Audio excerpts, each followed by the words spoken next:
So last time உள்ள தீவனம் காலியாகிட்டு so அந்த ஹோல்சேல் கடையில் போயிட்டு நான் இன்றைக்கி பர்ச்சேஸ் பண்ணுறேன். ஸோ இது வந்து பார்த்திங்கன்னா சோளம். ஸோ இதில் சிங்கு, மெக்னீசியம், பொட்டாசியம் வந்து அதிகமாக இருக்குது. ஸோ இந்த மாதிரி ஒரு சாக்கில் வந்து நான் மொத்தமாக வாங்கிட்டு போகிறேன். ஸோ ஒவ்வொன்றும் ஒரு சேம் வெயிட்டில் நான் வாங்குகிறேன். ஸோ இது பார்த்திங்கன்னா கம்பு. ஸோ இதில் வந்து விட்டமின் பி, விட்டமின் சி, தென் நார்ச்சத்து இருக்குது. இது நம்பர் 1 குவாலிட்டி தான். ஸோ சோளம் எப்படி எடுத்துருக்கணும் அதுக்கு ஈக்குவலாக தான் கம்பு எடுத்திருக்கேன். ஸோ இது வந்து பார்த்திங்கன்னா இது நம்ம போடுறது நல்ல கோழி வந்து நல்லா சாப்பிடும், நல்ல ஒரு இதாக இருக்கும்.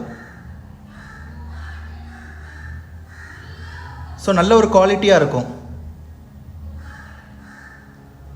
ஸோ இந்த மாதிரி நான் மொத்தமாக சாக்கில் வாங்கியிருந்தேன். நெக்ஸ்ட்டு பார்த்தீங்கன்னா அந்த கம்பில் கொஞ்சம் வெயிட்டு கொஞ்சம் கம்மியாக இருந்தனால கொஞ்சம் எக்ஸ்ட்ரா வாங்கியிருக்கேன். ஏன்னா சோளம் எவ்வளோ அதுக்கு ஈக்குவலாக நான் கம்பு வாங்கணும்ல. ஸோ அந்த மாதிரி வாங்கியிருக்கேன். ஸோ இந்த சாக்கில் நான் மொத்தமாக வாங்கியிருந்தேன். நெக்ஸ்ட்டு பார்த்தீங்கன்னா இது வெள்ளைச்சோளம். ஸோ இதில் வந்து நார்ச்சத்து, விட்டமின் பி, விட்டமின் சிலாம் கொஞ்சம் அதிகமாக தான் இருக்கும். ஸோ இது இந்த சோளத்துக்கு போடுறதுனால கொஞ்சம் அதிக முட்டை போடும், நல்ல ஒரு லாபத்தை கொடுக்கும். ஸோ எந்தவித டிசீஸும் எதுவுமே வராது. ஸோ இந்த மாதிரி நான் சாப்பாடு இந்த மாதிரி ஈக்குவல் ரேஷியோவில் நான் வாங்குறதுனால வாங்கி நான் அரைச்சி இது பண்ணுறேன். ஸோ அப்படி இருக்கும்போது எந்தவித டிசீஸ், எந்தவித நோய் எதுவுமே வராது. ஸோ இந்த மாதிரி நான் பண்ணுறேன். ஸோ அந்த மொத்தமாக நான் அந்த சாக்கில் வாங்கியிருந்தேன். ஸோ அந்த வெள்ளைச்சோளத்தில் கொஞ்சம் அளவு வந்து கம்மியாக இருந்தனால கொஞ்சம் எக்ஸ்ட்ரா வாங்கியிருக்கேன். ஸோ சோளம், மஞ்சச்சோளம், கம்பு, தென் வெள்ளைச்சோளம் 3 சேம் ரேஷியோவில் நான் வாங்கியிருக்கேன். பார்த்தீங்களா அது எப்படி இருக்குன்ட்டு. ஸோ அதே சாக்கில் நான் மொத்தமாக வாங்கியிருந்தேன்.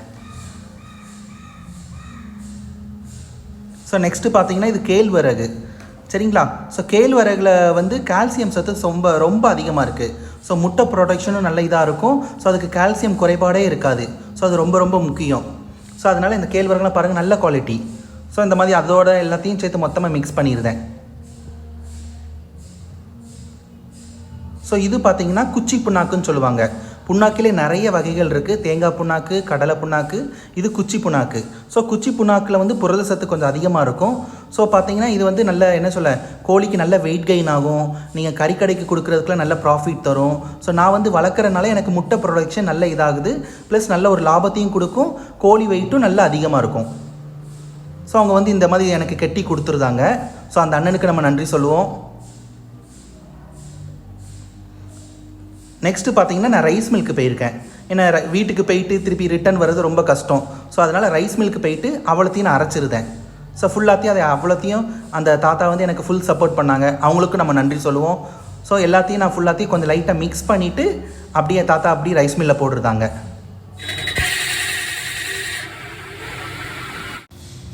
இது பார்த்திங்கன்னா கருவாடு தூள்.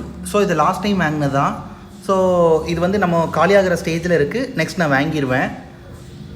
ஸோ இது பார்த்திங்கன்னா கடலை புண்ணாக்கு. ஸோ இந்த கடலை புண்ணாக்கு வந்து ரொம்ப அதுக்கு வெயிட் கெயின் ஆகும். அதில் புரத சத்து ரொம்ப அதிகமாக இருக்கும். ஸோ இந்த மாதிரி தீவனம் கொடுக்கறனால அதுக்கு வந்து என்ன சொல்ல நல்ல ஒரு நோயே வராது. எனக்கு ஆரோக்கியமாக இருக்கும். ஸோ அந்தளவுக்கு நான் பார்த்து பண்ணிகிட்ருக்கேன். இது பார்த்திங்கன்னா நெல். ஸோ முட்டை போடாத கோழி எதுவும் இருந்ததுன்னா அதுக்கு நான் நெல் போடுவேன். இதுவும் நான் லாஸ்ட் டைம் வாங்கினது தான். ஸோ கொஞ்சம் இருக்கிறனால நான் அதை இது பண்ணல. ஸோ இங்கே பார்த்தீங்கன்னா இது எல்லாமே நான் அந்த ரைஸ் மில்லேருந்து வீட்டுக்கு வந்ததுக்கப்புறம் இது எல்லாமே பாருங்கள் இந்த மாதிரி பாக்ஸு, பெயிண்ட் பாக்ஸு எல்லாத்துலேயும் நான் அடைச்சி வச்சுருவேன். ஸோ இந்த மாதிரி பண்ணுறனால எறும்பு எதுவும் வராது, கொஞ்சம் நீட்டாகவும் இருக்கும்.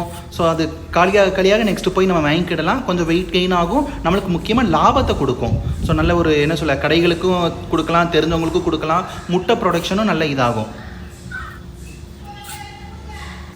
இந்த வீடியோ பிடிச்சிருந்தா லைக் பண்ணுங்கள், சப்ஸ்கிரைப் பண்ணுங்கள், கமெண்ட் பண்ணுங்கள், உங்களோட ஃப்ரெண்ட்ஸ் அண்ட் ரிலேட்டிவ்க்கு ஷேர் பண்ணுங்கள், சப்போர்ட் பண்ணுங்கள் ஃப்ரெண்ட்ஸ்.